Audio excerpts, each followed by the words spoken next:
cashless debit card trial in your electorate has been a metaphorical knee to the neck of single parents and disability pensioners, and what many are calling a form of financial abuse.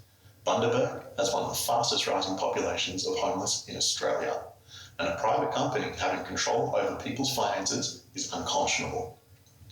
With stories of bills being missed and not paid despite having money in people's accounts, how can you support this card? We should point out that Edward Carroll ran as an independent in the 2020 Queensland election. Before we go to Keith Pitt, Narelda, your view? So the cashless welfare card, there's a lot of...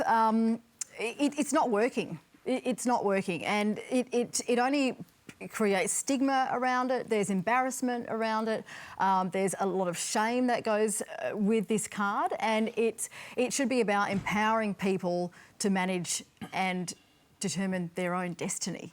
You know, and like I said before, you know, divert, reinvest, use the same money to stop the welfare kind of handout, that kind of mentality, because that's not the future. No one wants that for their future. We all want to be able to spend the money, our money, however we like. The cashless welfare card does not work. Does not work, Keith Pitt? Oh, look, I completely disagree.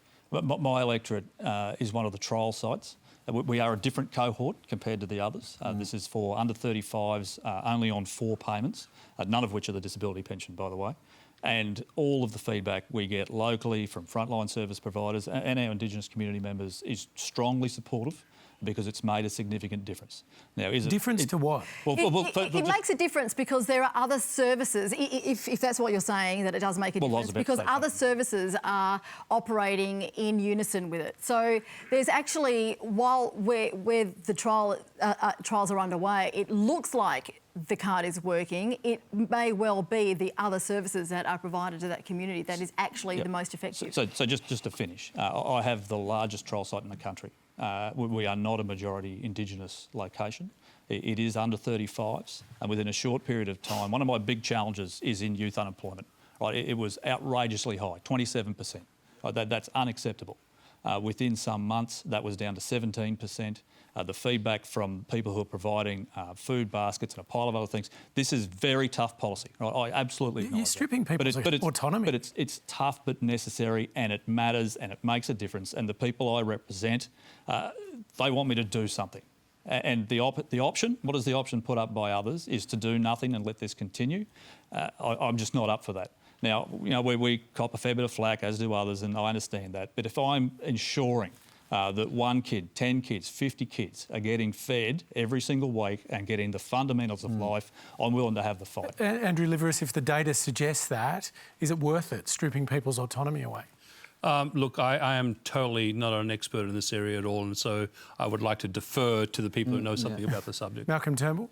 Well, you know, obviously I haven't been in politics for nearly 3 years now, but while I was there, I went and spent a lot of time with several communities where the cashless debit card was being used, and I had very positive feedback about it from communities. I remember one of the most evocative, eloquent speeches I've heard was actually in Kalgoorlie from meeting with Indigenous people there, from a woman a grandmother who spoke about, you know, what the lives that it was saving. So I guess all I'm saying is, and you know, between Narelda and Keith, it's complex. People are complex. Situations are complex. They are trials, and I think it's really important to get the feedback from them. But in terms of the anecdotal, you know, information I got, it was really heartfelt and actually positive. So, Narelda, if it is improving the data, if it is getting people into jobs, there's no single solution. But is it justified? Well, no one ever wants a handout. You only ever want a hand up, and this card is all about handouts, and that's we need to change up the narrative. Narelda, the card's basically designed to ensure that people can't spend the money, you know, whatever the welfare payment is that's covered by it, on 80% is quarantined on the Yep, debit card. You can't purchase alcohol, gambling products, and with a reduction in cash, illicit substances. You can't go to a farmer's market. So that's what it is. So it's buy direct 20% from the goes to your normal producer. account. I mean, you can say it's nanny state. It's Well, isn't it? I mean, it sounds like the kind of thing that happens in an authoritarian country. Well, no. Well, look, people are dealing with very raw, desperate, terrible social problems, and it was an idea that was trialled. And I guess all I'm saying is, you asked me, Keith's had his experience of it has been positive feedback.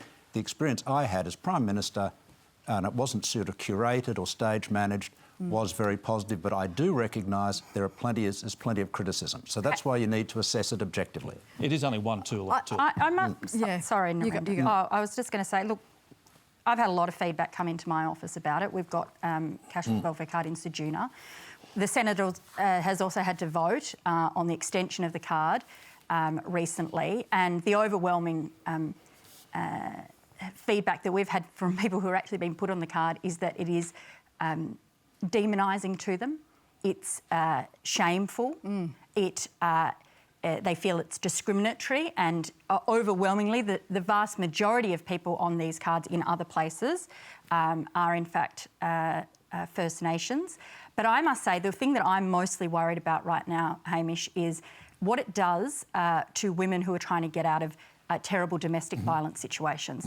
I think that it really locks them in, and it's very dangerous for them and their children, and the government is just not looking at that at all. It's certainly not the advice we've had. Can I just say that this is a prime example as to why we need to have a voice to Parliament, to be able to give the definitive yes, we can do this, or no, but there are better solutions out there. If I can cast our mind back to some of the history books here, where I come from, Wajak country, traditionally people were born knowing exactly their purpose, exactly where they belong, their identity.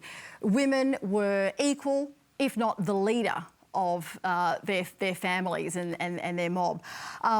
Sister girls, brother boys, non-binary people were all completely accepted as living their purpose. Everybody was born in the body that they were meant to be. You were there because you were meant to be there in the form that you were born, and you were all living your purpose. When the colonisers came and invaders came along, they brought with them the patriarchy, and the symptoms of the patriarchy and colonialism is misogyny, sexism, racism, discrimination, homophobia, transphobia. None of those things existed before the colonisers came.